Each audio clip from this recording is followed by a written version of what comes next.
वो जब माइनस हुए थे, माइनस से ये प्लस तक का सफ़र तय कर रहे हैं। वो अया साहब, अभी बात हुई चौथी बार वज़ीर आज़म बनने की, तो आपको लगता है कि नवाज शरीफ साहब चौथी बार वज़ीर आज़म बनेंगे? इम्कानात है? मेरी आपसे दरख्वास्त है कि जब आपका ये मकबूल तरीन मौजू हमारी गुफ्तगू का ये महवर बने तो मुझे आप एक कागज़ पे लिख दिया करें कि आप क्या चाहती हैं, ताकि मैं वो पढ़ दिया करूँ कि अब वो चौथी बार वज़ीर आज़म आ रहे हैं। चौथी बार आएंगे तो हमारी दरख्वास्त है। नहीं, मैं वो तमगों छमगों की बात नहीं करता, उसको आप जाने दें। पर ये जो है, एक जो बातें इन्होंने की, उनका आना जरूरी है।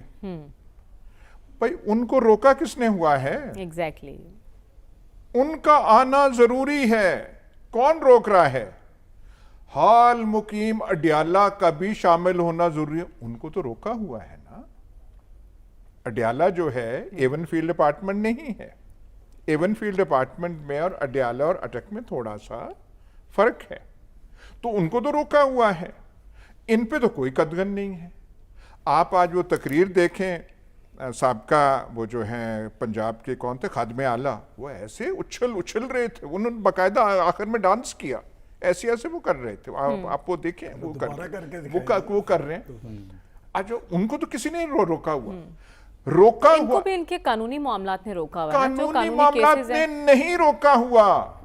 और इनको डर है कि जब आप एयरपोर्ट पे आएंगे, लाहौर को चीरते हुए एक एंड पे एयरपोर्ट है, दूसरी तरफ लाहौर के मीनारे पाकिस्तान है, आप आएंगे कैसे? प्रॉब्लम वो है।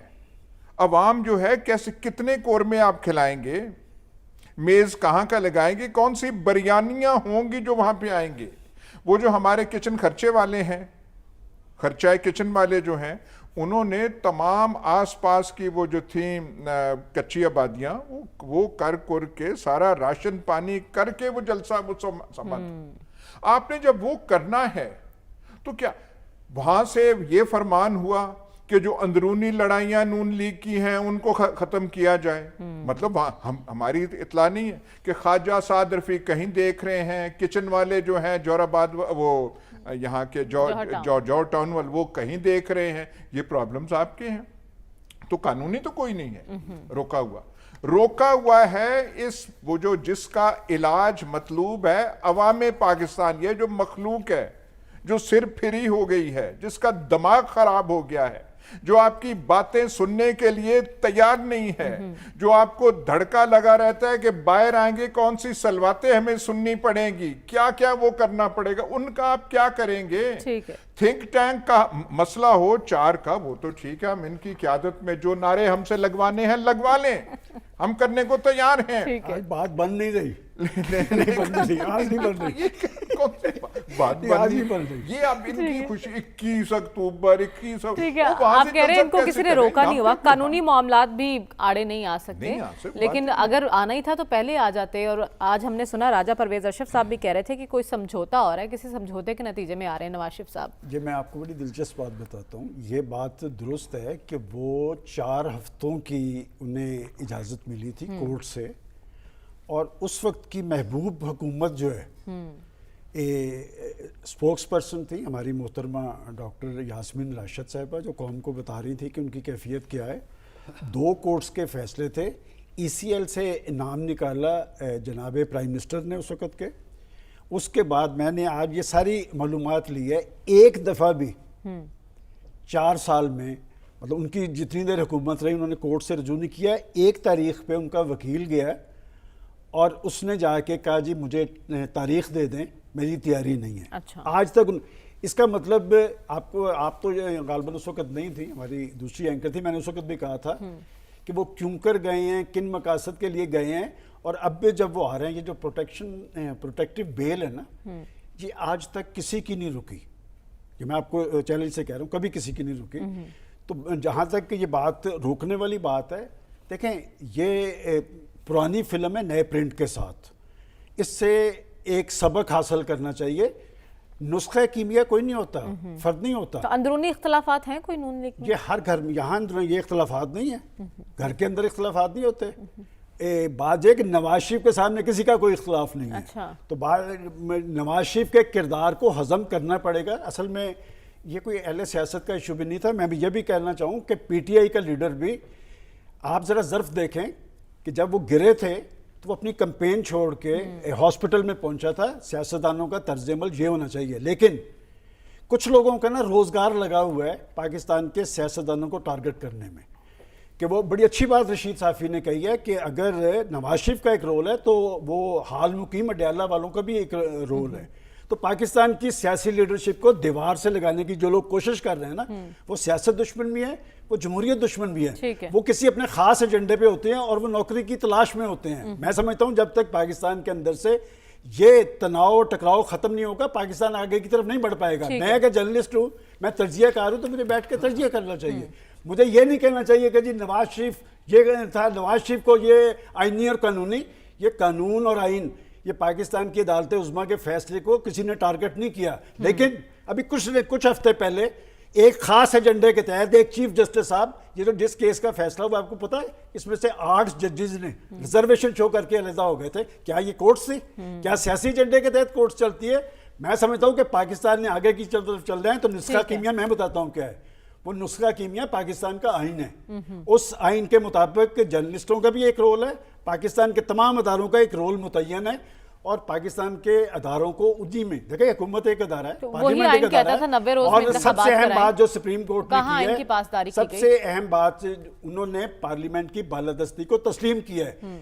ये काजी फायज ईसा का ये करैक्टर जो है, ये तारीख में उसे बहुत बड़ा एक रोल है कि उन्होंने पार्लियामेंट की बालादस्ती को तस्लीम किया है, जहां पर एक ऐसा चीफ जस्टिस था कि वो एजेंडा रख के बैठते थे, और एजेंडा रख के पाकिस्तान कौन सा ऐसा फैसला किया जिससे पाकिस्तान में इस्तेहकाम आया। लेकिन जहाँ के सियासतदान भी ऐसे जिन्होंने आइन की पासदारी नहीं की, 90 रोज में आइन कहता है कि इंतखाबात करें, लेकिन उसके बावजूद 90 रोज में इंतखाबात होते हैं हमें दिखाई नहीं दिए। खैर डॉक्टर साहब, हमें आगे बढ़ना, बात करनी है सियासी क़यादत की नाअहली का अमल। आपको क्या लगता है कि जमहूरियत पर इसके क्या असरात मुरतब होते हैं? देखिए, जमहूरियत तो पाकिस्तान में कोई कच्ची पक्की किस्म की जमहूरियत हमारे पाकिस्तान के अंदर है, और जमहूरियत उस हद तक है जिस हद तक जमहूरियत को चलने की इजाज़त मिलती है। जहाँ तक आइन का ताल्लुक़ है, सबसे बाला आइन है। या आप किस पाकिस्तान की बात कर रहे हैं? पाकिस्तान में आइन होता है बाला जब कुछ लोगों को ज़रूरत होती है। आइन बड़ा अहम है, जब कोई ज़रूरत नहीं होती तो 58 आ जाता है। आइन ने आपको केयर टेकर चीफ मिनिस्टर बनाया है। देखिए, मैं आपके कह रहा हूँ कि आइन जो होता है वो सियासी मसलहत है पाकिस्तान के अंदर। आइन ने केयर टेकर नहीं बनाया होता, सियासी मसलहतों ने बनाया होता है, सियासी ज़रूरत ने बनाया होता है। पाकिस्तान के अंदर 58 आया, फिर 69 आया, फिर 77 आया, फिर 99 आया। कि कहाँ गया आइन हमारा? कितने आइन हैं? और बात यह है कि आइन में, इस मौजूदा आइन में आर्टिकल 269, 270, 270A, 270AA पढ़ के देखें। उसके अंदर आपने तमाम जो यहाँ हुकूमतें आई हैं जिन्होंने आइन को तोड़ मरोड़ के बाहर फेंका, उनको उनके इक़दामात को एक्सेप्ट किया है, पार्लियामेंट ने एक्सेप्ट किया है। तो लिहाजा पाकिस्तान के अंदर अगर आइन है, देखिए आइन में क्या होती है, आइन की जान फंडामेंटल राइट्स होते हैं। आइन की जान वो तहफ़्फ़ुज़ है जो रियासत किसी लोगों को प्रोवाइड करती है। फंडामेंटल राइट्स पाकिस्तान के अंदर कभी होते हैं, कभी नहीं होते, किसी को मिलते हैं, किसी को नहीं मिलते हैं। तो इसमें आप जमहूरियत की क्या आप बात करेंगे? आइन है। अब देखिए, अभी आपने जिक्र कर दिया 90 दिन में इलेक्शन नहीं हुआ, किसका क्या बिगड़ा? किसी का नहीं। अब भी 90 दिन में इलेक्शन नहीं होगा, अब उसके लिए कवर आपने कर दिया।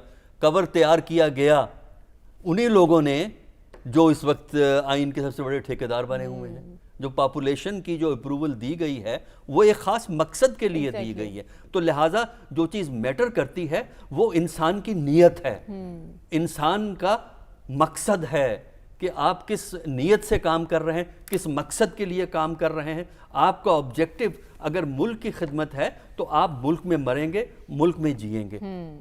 आप अपनी फैमिली को बाहर सेटल नहीं करेंगे। ठीक है। जो ये या आप यहाँ पे बड़े ओहदों पे हैं, कनाडा की सिटीजनशिप ली हुई है, डुअल सिटीजनशिप जो है, वो अपने अपने मफादात के तहत चल रहे हैं।